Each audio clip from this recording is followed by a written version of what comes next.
ಎಲ್ರಿಗೂ ನಮಸ್ಕಾರ. Welcome back to my channel. Undergraduate ವಿದ್ಯಾರ್ಥಿಗಳಿಗೆ ಸ್ಕಾಲರ್ಶಿಪ್ಗೆ ಅರ್ಜಿಯನ್ನು ಕರೆಯಲಾಗಿದೆ ರಿಲಯನ್ಸ್ ಫೌಂಡೇಶನ್ ಇಂದ. ಸೊ ಯಾರೆಲ್ಲ ವಿದ್ಯಾರ್ಥಿಗಳು ಡಿಗ್ರಿಯನ್ನು ಓದ್ತಕ್ಕಂಥ ವಿದ್ಯಾರ್ಥಿಗಳು ಈ ಸ್ಕಾಲರ್ಶಿಪ್ಗೆ ಅರ್ಜಿಯನ್ನ ಸಲ್ಲಿಸಬಹುದು, ಅದ್ರ ಬಗ್ಗೆ ನೋಡೋಣ ಬನ್ನಿ. ಅದಕ್ಕಿಂತ ಮುಂಚೆ ನೀವು ಯಾರು ನಮ್ಮ ಚಾನಲ್ ಸಬ್ಸ್ಕ್ರೈಬ್ ಮಾಡ್ಕೊಂಡಿಲ್ಲ ಕೂಡಲೇ ನಮ್ಮ ಚಾನಲ್ ಸಬ್ಸ್ಕ್ರೈಬ್ ಮಾಡ್ಕೊಳ್ಳಿ. ಅಂದ್ರೆ ಯಾರೆಲ್ಲ ಅಂಡರ್ ಗ್ರಾಜುಯೇಟ್ ವಿದ್ಯಾರ್ಥಿಗಳಿದ್ದಾರೆ ಈ ಸ್ಕಾಲರ್ಶಿಪ್ಗೆ ಅರ್ಜಿಯನ್ನ ಸಲ್ಲಿಸಬಹುದಾಗಿದೆ. ಹಾಗಿದ್ರೆ ಅರ್ಜಿಯನ್ನ ಸಲ್ಲಿಸಲು ಕೊನೆಯ ದಿನಾಂಕ ಸೆಪ್ಟೆಂಬರ್ 30 ಆಗಿರುತ್ತೆ. ಸೊ ಅದ್ರೊಳಗೆ ನೀವು ಎಲ್ಲರೂ ಅರ್ಜಿಯನ್ನ ಸಲ್ಲಿಸಬಹುದಾಗಿದೆ.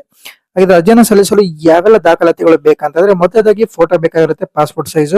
ಹಾಗೆ ನಂತರ SLC marks card, PUC marks card, ಹಾಗೂ caste and income, study certificate, passbook ಈ ರೀತಿಯ ದಾಖಲಾತಿಗಳು ನಿಮ್ಮಲ್ಲಿದ್ದಲ್ಲಿ ಈ ಕೂಡಲೇ ನೀವು ಅರ್ಜಿಯನ್ನ ಸಲ್ಲಿಸಬಹುದಾಗಿದೆ. ಹಾಗಿದ್ರೆ ಯಾವ ರೀತಿ ಅರ್ಜಿಯನ್ನ ಸಲ್ಲಿಸಬೇಕಂತಂದ್ರೆ ಅಫಿಷಿಯಲ್ ವೆಬ್ಸೈಟ್ ಇದೆ ರಿಲಯನ್ಸ್ ಫೌಂಡೇಶನ್, ಅದ್ರ ಮೂಲಕ ನೀವು ಅರ್ಜಿಯನ್ನ ಸಲ್ಲಿಸಬಹುದಾಗಿದೆ.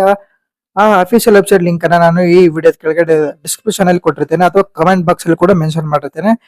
ಸೊ ನೀವು ಅದ್ರ ಮೂಲಕ ನೀವು ಅರ್ಜಿಯನ್ನ ಸಲ್ಲಿಸಬಹುದಾಗಿದೆ. ಹಾಗಿದ್ರೆ ಈ ಸ್ಕಾಲರ್ಶಿಪ್ ಅನ್ನ ಯಾವ ರೀತಿ ಕನ್ಸಿಡರ್ ಮಾಡ್ತಾರ ಅಂತಂದ್ರೆ ನಿಮ್ಮ ಪರ್ಸೆಂಟೇಜ್ ಆಧಾರದ ಮೇಲೆ ಈ ಸ್ಕಾಲರ್ಶಿಪ್ ಅನ್ನ ಸ್ಯಾಂಕ್ಷನ್ ಮಾಡ್ತಾರೆ. ಯಾರೆಲ್ಲ ಅಂಡರ್ ಗ್ರಾಜುಯೇಟ್ ವಿದ್ಯಾರ್ಥಿಗಳಿದ್ದಾರೆ ಈ ಕೂಡಲೇ ನೀವು ಅರ್ಜಿಯನ್ನ ಸಲ್ಲಿಸಬಹುದಾಗಿದೆ.